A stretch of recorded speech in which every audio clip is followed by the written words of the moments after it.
Okay, so it is January 6th, 24. We got the transmission moved from over there by the car. We had it on the jack, and we drag it around into here, and then just walked it to the bench. So, it's out. I got the torque converter out of it. It's sitting over there. I'll show you that in a second. And this is where we're going to rebuild this into a quote-unquote monster. So yeah, that'll be cool. Right over here, there's my Monster Transmissions torque converter. Yeah, we drained off some more of the fluid right in there. Let's grab this. This is a Transgo shift kit. Very nice kit. I had this kit in that transmission before it started giving me issues. Eventually I'll rebuild that. But anyway, I want this for this transmission. That one's I'm going to rebuild into a spare, but this is going to be for the main transmission.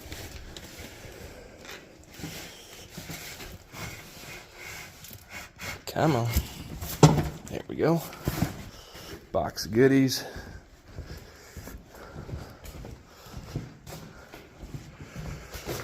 Over here. Let's see.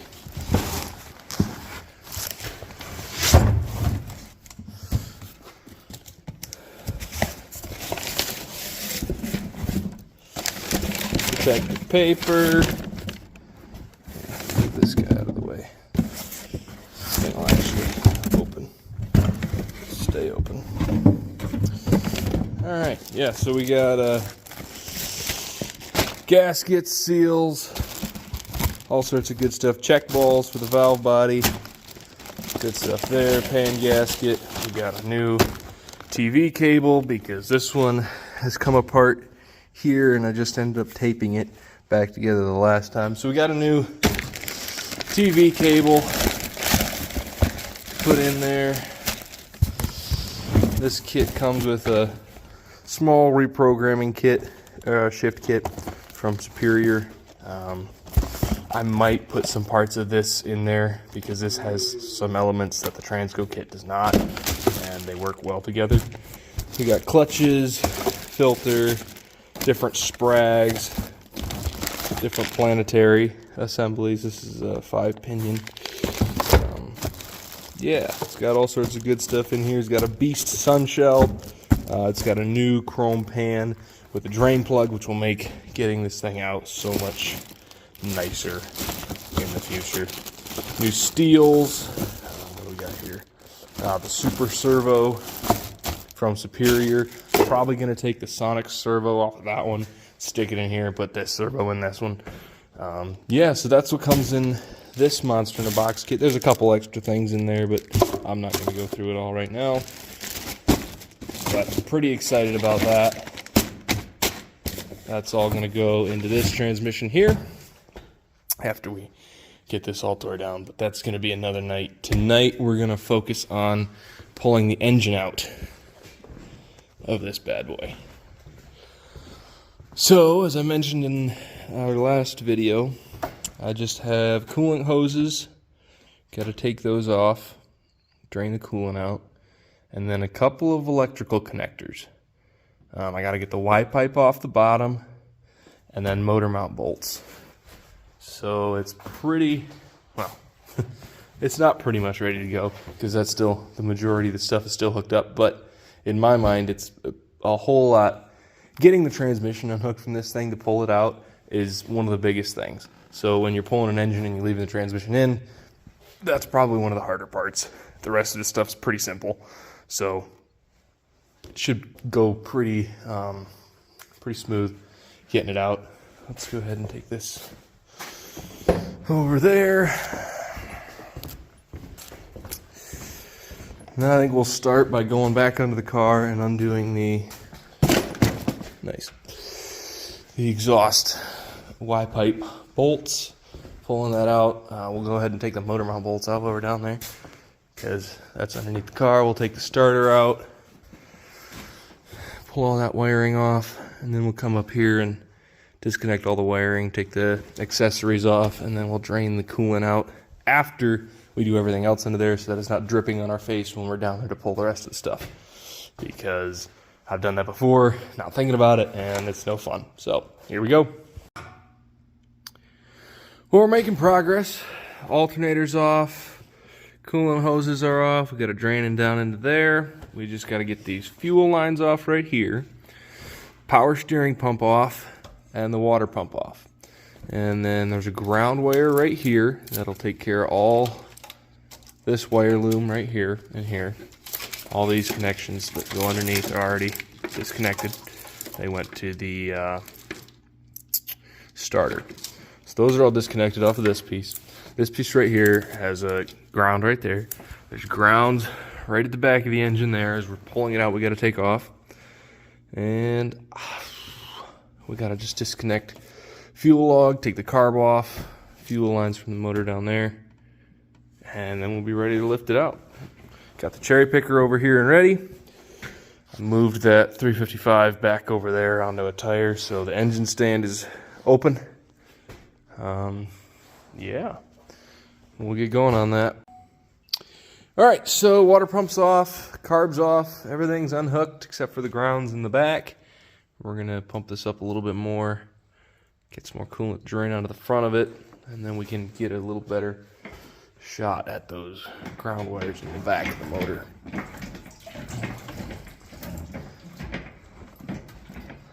Or it'll just kind of almost ready to pop out of there. Nice. Okay, well, yeah, we'll give it a couple more cranks and see what happens here.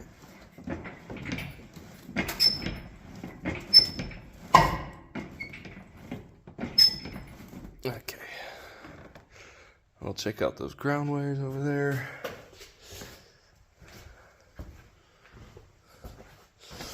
Motor mount's clear over here. Wire loom. And can't find that bolt. It's alright. We'll get to it. Okay. I gotta grab my ratchet and use both hands to get at those grounds back there. I'll check in with you in a minute. Okay, so right back here, get a light for you right there, that bolt there, that had all these ground wires on it. So that is out now. Everything is detached. Motor is swinging free. We're good to keep on pulling. This motor hasn't been out since spring of 2022, I believe, is when I built it last. When I put the cam in it and forged pistons and redid all the bearings and the seals. I believe that was March of 2022. So it's been in there a little while. I put these new heads on it while it was in the car still. But that was a pain in the ass. But they're a little bit different than the stock head. So they make the headers just a little bit wider at the bottom, at the collector, and that makes it not want to come out quite as easy. It's got popped up top, but that's all right. Don't really want fiberglass in my brake fluid. There we go. Not that that's really gonna matter because I gotta flush all that out with the new master cylinder that's going on. Let's get this a little bit this way.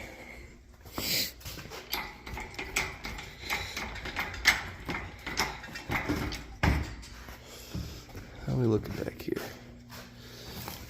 That's not caught on there. Okay. We're clear enough here. We can pull it this way anyway so that it won't catch that for sure. All right, there it is. The 355. I'm excited to get working on this thing.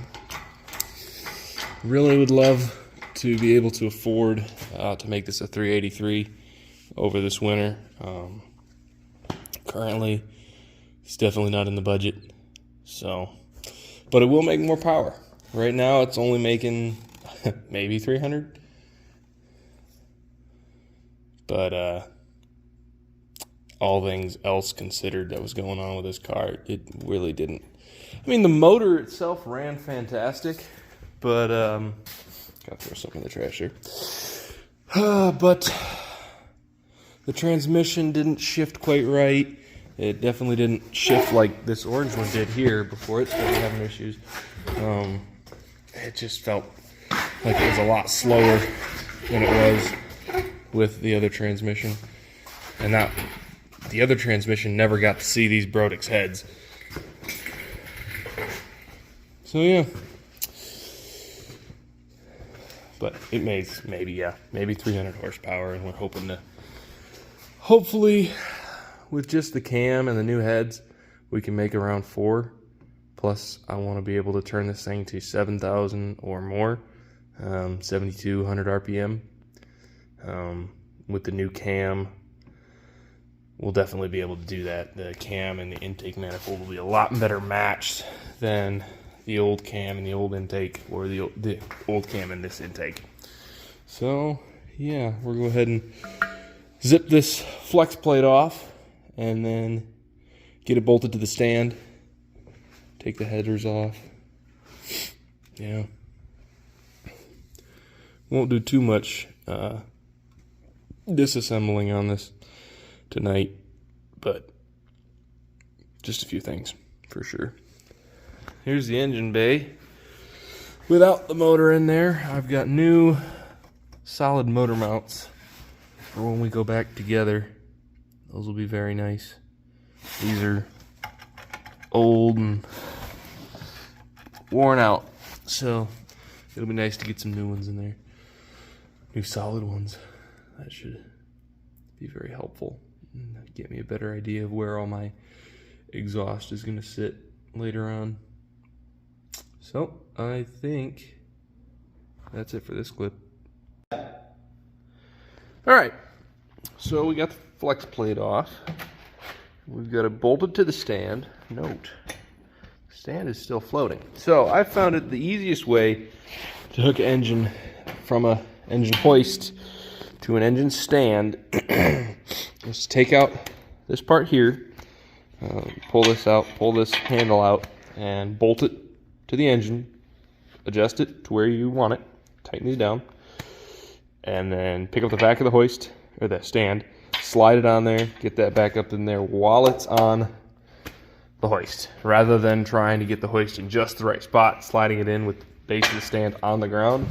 I find it way easier to just do it all kind of floating, and then let it down. Perfect.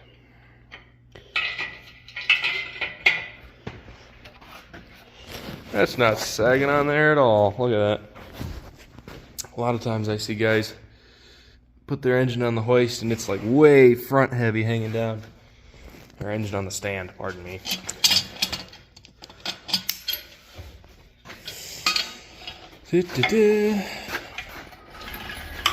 Pull this back out of the way over here. Let me through. Watch my power cord here.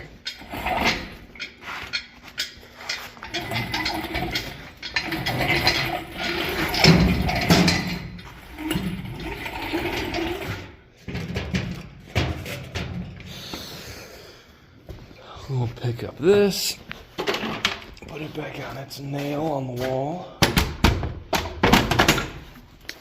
There we go.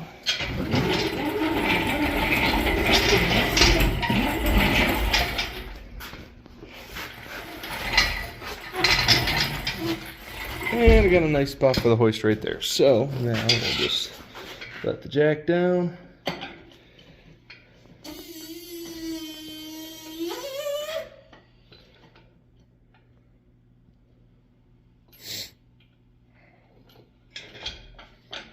There we go.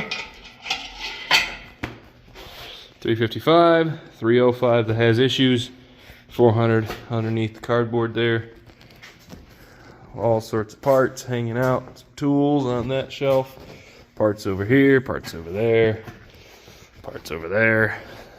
Yeah, I'm getting pretty excited. It's only January, what, 6th today?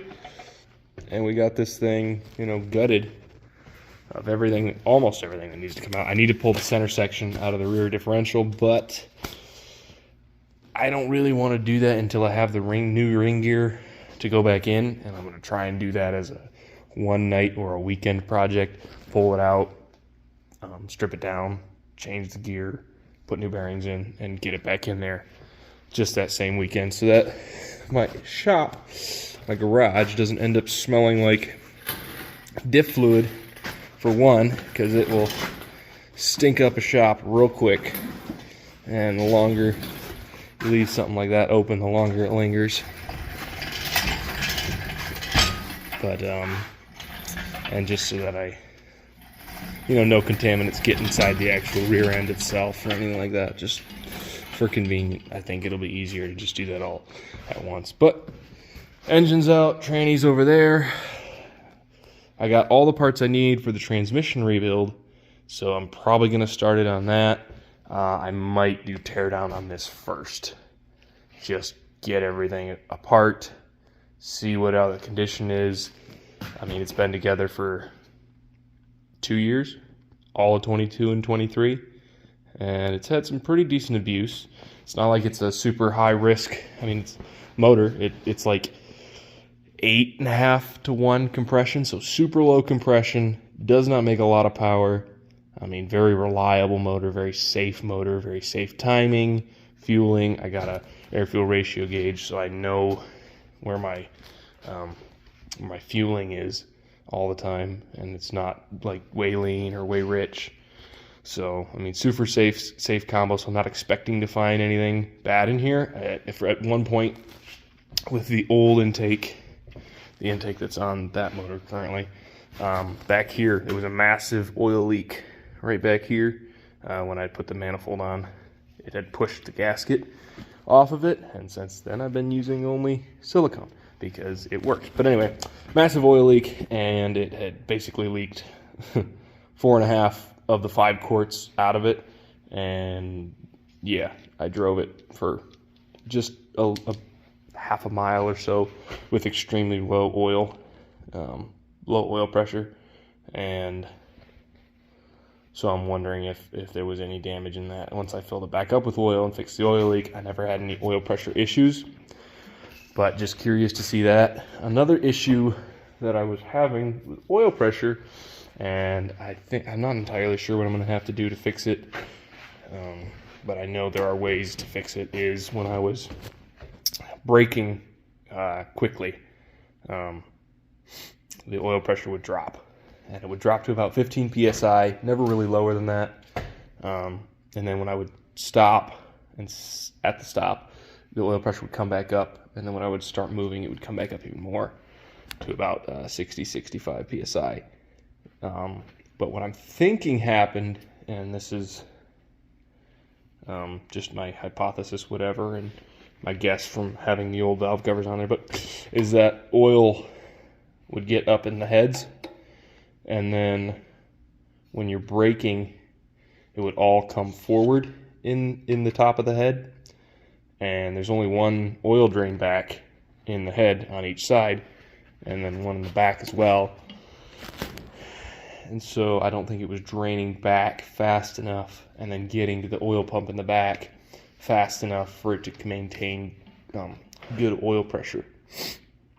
And when I had the old valve covers on there was a oil fill right here, and it would constantly have oil leaking out of it.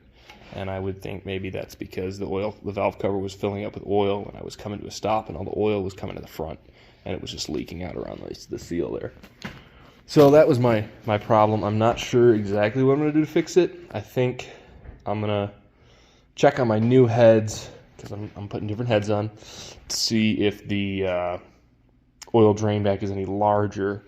I know you can drill and tap and put an AN fitting here with a drain back down to the oil pan. I don't feel comfortable doing that myself, but it might be something I look into with the next setup. Yeah, so that's what's gonna go on. That's gonna be it for tonight. But got a lot done tonight. Got the transmission put up on the bench. Engine is out. Yeah. Gonna change those motor mounts next video for sure. Probably first thing, just because it's a super easy thing to do. It's 3 bolts right there, and then 3 bolts, put it back in, and you got new shiny parts, so that's cool. Yeah, that'll be it for this video. Thanks for watching.